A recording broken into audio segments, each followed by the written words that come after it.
Hello and welcome to Live Action Rebels, our Ahsoka after show, breaking down, discussing each and every episode of the latest Disney Plus Star Wars live action series. My name's Don White. Joining me this week, Ashley Hobley. Hey Dylan, excited to be here. Talking about Time to Fly, the third episode. That's it. You was trying to think of a joke and you couldn't think of one, but it's fine. Yeah. Chapter... Is it a nod to the Foo Fighters? Learn to fly? Be a dip cut, I guess, if it was. So Time to Fly, episode 3, part 3, chapter 3, whatever we're calling it. Time to Fly, episode 3. About 30 odd minutes. Definitely feels a lot after the double episode premiere. Yeah, it was only like 30, whatever, like 34 minutes. And I mean, the credits are like fucking 5 minutes in these shows, I swear. So, yeah, literally like half hour. Flies past. I definitely felt like after the double episode premiere, it was like, whoa. We've slowed the fuck down, which yes. I'm going to get my feelings on this episode out of the way straight away before I give yours. I thought it was fine. Here's my biggest problem with this episode. If this was an episode of Rebels, of which this is basically a continuation of the show, I wouldn't have so much of a problem because each episode of Rebels has like 16 episodes, right? And you'd get episodes like this. And you're like, it's fine. Like, this is character building, like the training on the ship. It's just like a shootout, like whatever else. Now, we spent 30 minutes in this episode. I go, cool. We're like nearly halfway through the season. I just feel like that again, it's like that 8 hour looming. And I'm like, cool. So we did one episode that was 30 minutes and it was this. Like, and again, I'm saying, like, if this was Rebels or Clone Wars or whatever, I would be like, that's fine. Like, I'd be used to it. I'd be fine. I'm like, cool. So there's 8 episode show. What are we doing? What's the go? And I do have a few other complaints actually with this episode, which I'll get to. My major positives are I really, really enjoyed the shootout, I guess, the actual space combat, TIE fighter combat, the dogfight. Like the dogfighting I thought was, and obviously that's the primary part of the episode. I thought that was all done rather well, shot well and everything, paced well and everything. Steph Green directed this episode, so shout out to them for that one. But yeah, I definitely felt like the choice to do this episode 3, that's the majority of it. Nothing much else really happens, apart from a little bit of setup on the side of Hera and whatever else, and a little bit of, again, character building between Ahsoka and Sabine with their training session at the start of the episode. I was like, okay, interesting. Like, that's how we want to use half hour. Sure. What do you think of this week's episode? Yeah, I agree. It was kind of a fine episode. Obviously, we spend a large portion of this episode training Sabine and going, hey, she's a shit Jedi. And then, yeah. If you were to look at it on a whole, it doesn't progress the plot very far. But again, it's just a character building episode. We do get some other characters that I'm sure people would be happy with and showing up and that kind of stuff. But, again, not a massive plot moving episode. Yeah. And so, I mean, yeah, there's like 3 sections. It's like training, dogfight, Hera stuff. Yes. I feel like that's like the 3 sort of ways the episode 3 acts. 3 acts. And they're sort of intermingled in that last 2. But yes, the 3 main acts of this episode. Mm-hmm. Training stuff I thought was fine. I definitely feel like, so the whole thing of like, you can make Sabine, I guess, if you want to like go down, because you could make her like a I'm one with the force is with me, fucking like, yeah, you could have her be like learn to be attuned with the force without technically being a Jedi or anything crazy like that. You know what I mean? Like, you can go down that road. I'm so glad there was that second where the shot hung on the cup or whatever, and I was like, please don't. Please don't move it. Don't move. Don't make this stupid. Oh, she didn't notice, but she moved it. I was like, it's not fucking magic. Like, you're saying Brim Boy. Yeah. I was like, what are we doing over here? Fucking shout out to Brim Boy. Bring him back. You know what I mean? You bring him back. Where's his series? I did love the line, you win this round. I mean, and the like her, like I'm enjoying Sabine doing it and the training, and like I thought the moment with her, like actually like with the Luke Skywalker type visor on, and all that sort of stuff was cool and everything like that. But it was whatever. I think the highlight of this episode though, Q Yang. Yep. He's currently my favorite character. He's just beautifully blunt about everything. Yep. And I can appreciate that. Yeah. It's like, would you reckon I'll be a Jedi? No, you're the worst Jedi I've ever. Yeah. Even him just looking at the sword slices. Yeah. It's not good. It's not bad. It's not good. And I feel like, it's so funny getting to see, because as I said, like David Tennant did the voice in Clone Wars, but getting to him this version here and getting to see him be more like interactive with characters like this, like with Sabine and stuff, just like David Tennant's like the perfect person to do this sort of just like dry delivery of a lot of these lines and stuff, I think. So it really works quite well. When we get into the other thing that annoyed me, and I'll pair this with something else I come to with Hera as well. When they get into the actual dogfighting, this show, I think is, and I assume it will struggle for the rest of its time, and this is probably going to come up again and again, but there's going to have these moments where I'm like, okay, so we did that because you're trying to play towards people who've never seen Rebels. But I'm like, but why? Because what happens is they have Sabine go in, and the way they have her shooting and the way they have Hera talking to her, it makes it like she's a she's a gun, Like, and I'm also like, I don't even know if that should matter, that if people haven't seen Rebels for that, because you literally have a scene in like the first or second episode where old mate the Lothal whatever mayor or whatever the fuck his name is, I can't remember, where he's like, it's like Clancy Brown's like, fucking war hero commander, Sabine. She's fucking, look, you don't even need to have watched Rebels. They give you enough backstory. They're like, she's done shit, right? She's good. She can handle herself. And then in this, there's just the way the shooting where it was like, oh man, she's never shot it. Like, and I know it's trying to play into this, like it's the first time some audience have seen her behind a gun. But I'm like, she's fucking shot 1 million guns out of ships in. Yeah, but Ahsoka deleted all the presets. It's just so, it's frustrating. You just feel, so your problem is you feel like they've what's the word? They've like fucking nerfed. Yeah, they've nerfed her. Yeah, sure.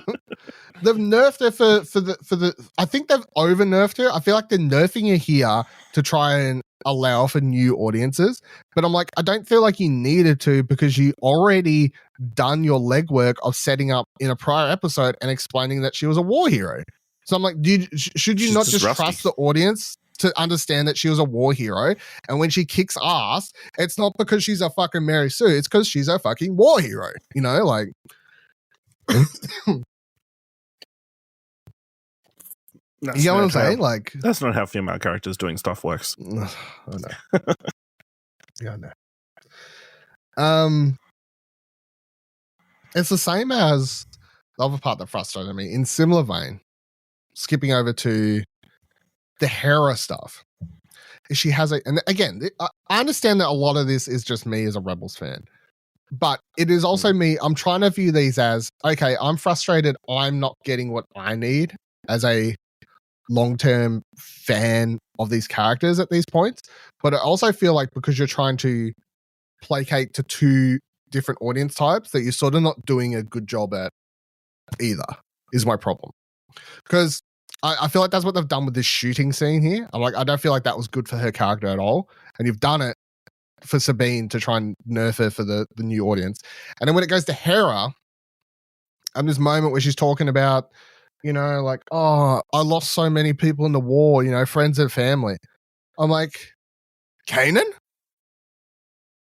Are we not allowed to say Kanan? Like, you literally, and again, like, I'm going to say the big word now because I talked about it fucking last episode we talked about it. They bring in Jason finally, right? Her kid. Yep. Her kid who she has with Kanan.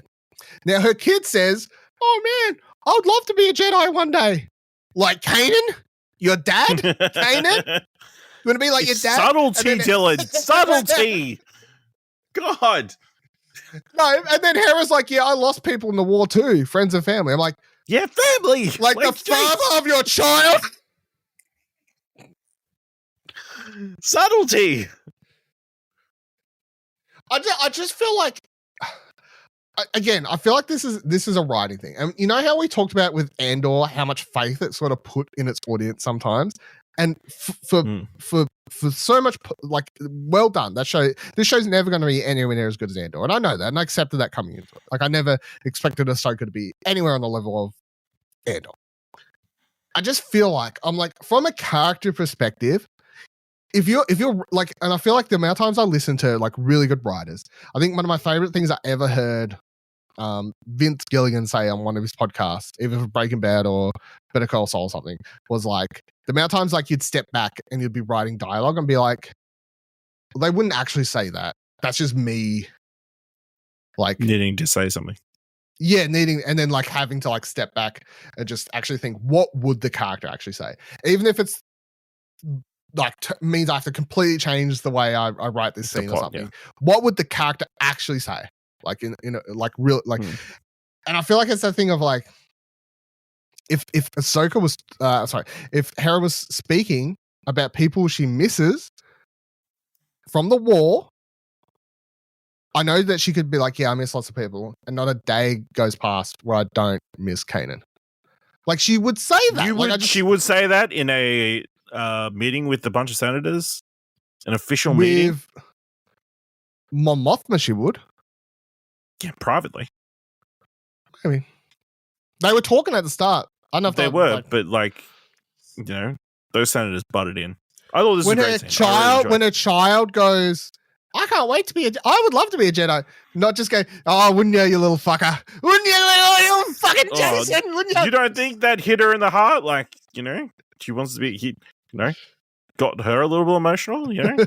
He wants to be just like his dad and doesn't even realize. It felt like the writing was purposely avoiding the word Kanan because no one watching this show has any fucking clue who Kanan is. Dylan, did you just desperately want Mary Elizabeth Winstead to say the word Kanan? Is that what this is all about? No, I just feel. Just say it once.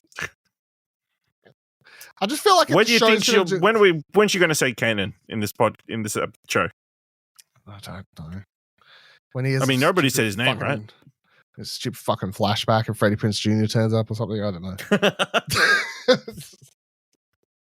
Fucking hell. I don't know. I just feel like you'd be upset if Freddie Prinze Jr. showed up as Kanan? Yeah, I'd think that would be a terrible decision. It would be a terrible decision. I do think like the show's like, hey, we're gonna be like the fucking 5th season of Rebels, and also we're gonna pretend no one's ever heard of those other 4 seasons. Like, let's. I don't take it that way. I just, you know, you don't need to specifically set it out. Like, again, subtlety, and also everybody who's watched Rebels knows exactly who that she's mentioning and referring to. It just feels weird. I'm like, well, just say it. Just say Kanan. Like, I lost a lot of people. Say his name. I lost a lot of people too. Wink, wink, Mon Moth. Hey, Mon Moth. Remember when we fucking saved your ass several times over seasons 2 to 3? You fuck. when we saved you? When we saved you in Lothal? With Kanan? Before I had this fuck? His son? Jesus Christ. Maybe we need to rename this podcast to say his name. Fucking hell. I didn't like that scene, by the way. I know you just said you liked it. You liked it? I liked it, yeah. Obviously, you know, it's the senators are all shitty because they should have just given her what she wants because she's the war hero and a general and knows what she's talking about. And we obviously know she's in the right. But I think, you know, it again progresses the idea of the New Republic really not being on steady footing. Like, they're like, Imperial, we have Imperial people at every form of government. We have them in every level of everything. And they pledge loyalty to us. So, you know, they've all got to be, you know, on board, right? They've all got to be loyal to us. It's just how it works.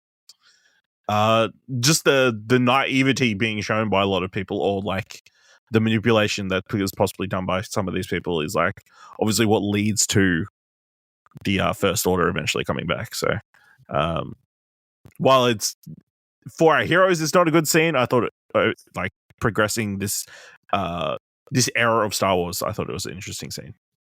And also, I just love the Hera's line, like calling out the senator. What was it? Where were you ever in the war, Senator? Just sat back and waited to see who came out on top. Yes. Now I can't remember who she said that to, but was it the dude next? Oh fuck! I would have to go back. So there's one of the senators there. Is shout out to this fuckhead because he's actually no, I've got a picture here. I think it was the one on the right of the right of my monitor. Yeah, so that fuckhead, right? He's actually, I'm pretty sure, a First Order sympathizer. So he's a character from Resistance animated show. Oh. So he's the father of I can't actually remember the character's name. Anyway, the father of one of the kids from the Resistance animated series, and the main character or whatever his name is, and it's pretty heavily implied that either A, he's a First Order sympathizer, or he was very happy to jump ship to another to being the first. Like he didn't really give a fuck. Like it's like either he was a First Order sympathizer, or he was very happy just to whoever won. I didn't really, he's like I don't care as long as I get paid, bitch, sort of thing. So that fuckhead, yeah, that makes sense. I want to say Ziono. Yeah, his last name's Ziono. Yeah. Hamato or whatever. Yeah, so that's the other shout out there. Now, let's one last other thing for this episode, I guess. Purgils, space whales, show up. Ash is going to give me shit because I had to look up what the fuck they were called because I was just going to call them space whales. It's fine. I'll admit, it's fine. Before recording, I was surprised they're not called space whales. Yeah, I know. I just prefer them with space whales. They're like, hey, remember those things, space whales? So again, I got to be honest. So space whales, purgils become obviously heavily prominent in the finale of Rebels. They are the things that happen to come down. They're called down to basically attack the ship that Thrawn and Ezra They kidnap Thrawn and Ezra.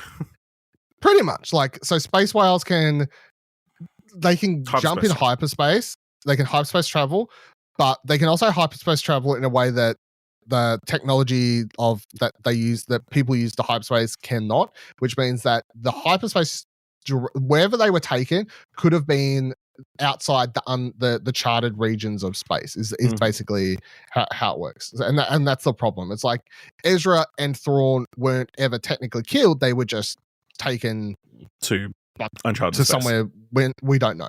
So far in the first 3 episodes of this show, it's this whole the bad guys are building a massive hyperspace ring, as we see in this episode, with 5 massive hyperspace 6 hyperspace generators as part of it, so they can go to where they believe Thrawn and I guess Ezra will be is how we're going. Now we see space whales, purgils. I really, really thought that if we saw space whales in live action, they would look terrible. I thought they looked cool. Yeah. I mean, they got the like squiddy arms, which was a bit odd, but yeah. That was the part I was worried about because obviously in animation form, I was like, they look really weird with their little octopus back ends, tendrils, and shit like that. So tendrils and stuff. But I thought they looked pretty cool in live action. Yeah, they looked good. You could tell what they were straight away, and they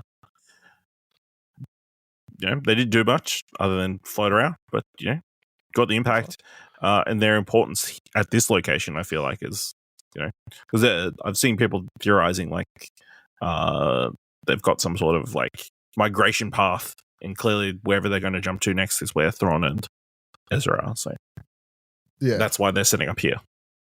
Yeah, and I mean this is definitely getting into the like some of the animal stuff, I guess, that Filoni did in his animated Star Wars stuff has always been some of the weirdest stuff, and people are like the wolves and the space whales and whatever else. So none of that would surprise me if they had like a migration thing.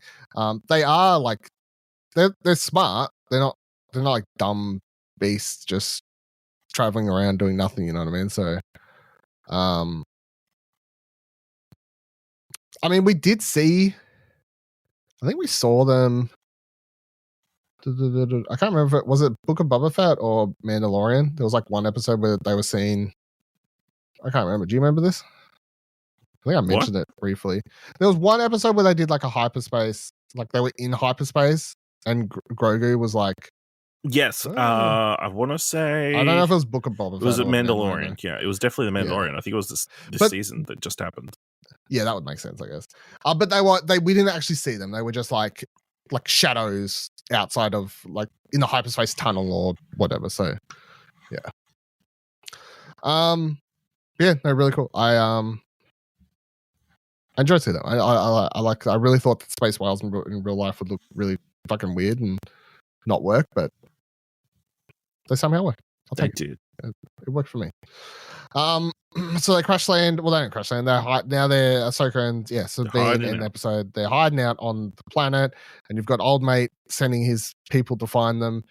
There's a lot of theories about who's going to be under that helmet of that First Order Marok dude person or whatever. Marok, yep. So I don't know. Have you seen the Crazy series? No. What's the Crazy series? Crazy series. That's Ezra. That would be a wild. Wild choice to bring them all in live action, and your main dude is the bad guy now. Yeah, that'd be weird because it'd be like, well, how did he? I don't. But everybody's kind of assuming it's somebody because his voice is so modulated. Yeah, and it says it's voiced by Sam Witwer, which doesn't mean anything. But it's Darth Maul's son. Done. It's double bladed. True. But they all are, to be fair. That's true. I can't remember the character's name, but I know everyone wants it to be. For ages, anytime Ahsoka's shown up somewhere, there was this character in the Clone Wars. I think her name starts at B. I'm a bad fan.